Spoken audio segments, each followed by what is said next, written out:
Leo, you are 9 days into your birthday month, starting August 1st, and I surely wish for you that you're having an absolutely wonderful birthday month.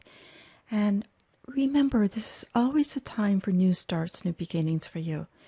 Looking at your life, looking at what you want, looking at what is important to you, looking at what you can do about what's important to you. And the month of August starts off with what is called a yod and or a finger of fate. And looking at it is we have Pluto quincunx the sun in Leo. And just look and see if there's any adjustments you need to make, or if you made those adjustments, it would be good for you. You don't have to do anything, right? You're the queen. You're the king.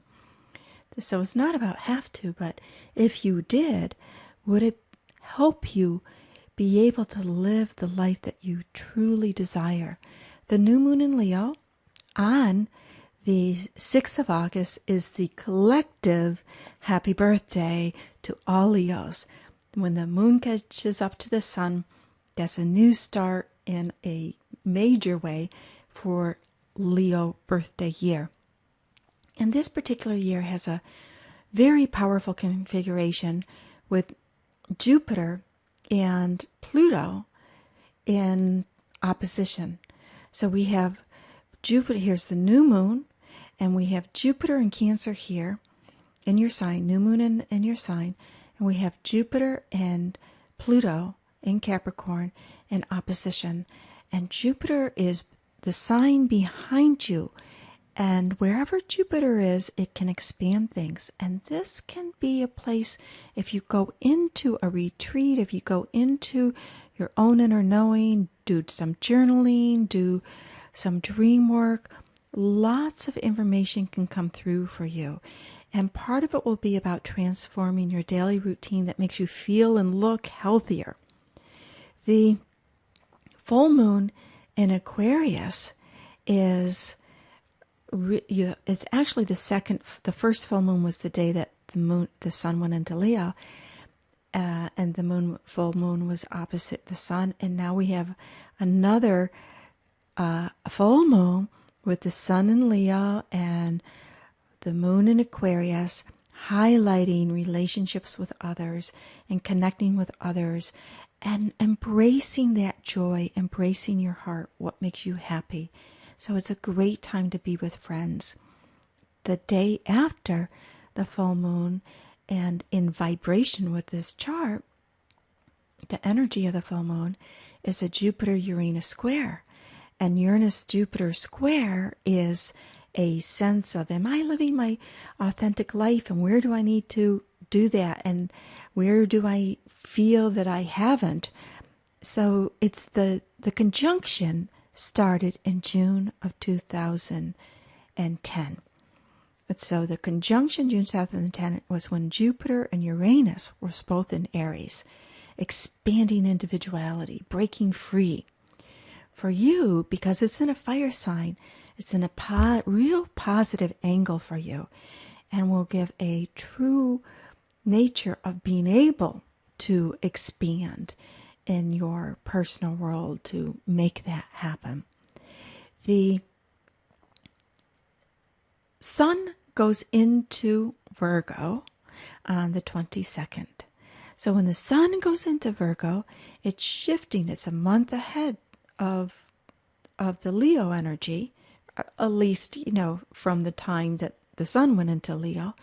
And that Virgo angle to your Leo planets is about paying attention to what your resources, whether it's money, whether it's your talents, your gifts, what you can have, and being able to build on that. So there's this building of your resources. Mercury goes into Virgo the next day, and you may think about it more. You may think about your finances. You might think about, what can I do to be able to, what do I need to have in order for me to do more of what I want? So ideas, thoughts, and even maybe a couple of conversations come into play there. Now Mars goes into your sign on the 27th. So Mars into Leo, that's inspiring for you. When Mars crosses over your sun, you might feel a little bit, defensive, because Mars is the defensive planet. But in general, Mars and Leo will energize you to do the things that you say you want to do. So get off the couch, get off the routine that you've slipped into that's not the best for you, and activate your dreams and your hopes and your wishes around what, just that little extra motivation can be very helpful. The month ends with a configuration that actually started when Venus went into Libra on August 16th.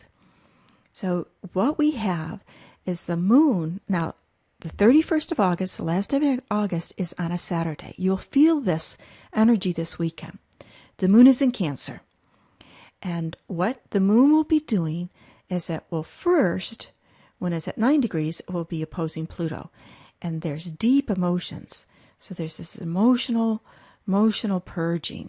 And then the moon will make a square to Uranus, activating this, do I have the independence that I want? Can I live my authentic life the way I want it to?